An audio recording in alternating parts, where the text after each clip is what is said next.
আমি তো দেখেছি। আপনি আমাকে বোঝানোর চেষ্টা করছেন যে আমি দেখিনি নাকি? এই ধরনের রাবিশ কথা আমার সাথে বলবেন না, রাবিশ কথা বলবেন না। আমি কিচ্ছু রাবিশ বলছি না। অবশ্যই রাবিশ কথা বলছেন না, অবশ্যই রাবিশ কথা বলছেন। আপনি ওদের পক্ষে হয়ে কথা বলছেন। আমি কারোর পক্ষে কিছু বলছি না। স্পষ্টভাবে ওদের পক্ষে হয়ে কথা বলছেন। আমি নিরপেক্ষ কথা আপনি ওটাও নিরপেক্ষ নন। রাবিশ কথা বলবেন না আমার সাথে রাবিশ কথা বলবেন না। আমিও দেখেছি অফিসারদের হাতে অস্ত্র ছিল।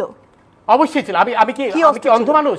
তার হাতে লাঠি সোটা ছিল, আমি নিজে দেখেছি। লাঠি দিয়ে সে মেরে আপনি শুনেন, আপনি তো একা দেখেননি নাকি? আরো অনেকেই দেখেছে। সেটাই বলছি। চলে, আমিও দেখেছি। আমি দেখেছি যে আপনার কথা শুনে মনে হচ্ছে না আপনি দেখেছেন। ডোন্ট প্লিজ এই ধরনের রাবিশ কথা বলবেন না আমার সাথে রাবিশ কথা বলবেন না। আমিও দেখেছি। উত্তেজিত হবে আপনি আমাকে উত্তেজিত করছেন। আপনি তো তাদেরই পক্ষের লোক বলে মনে হচ্ছে।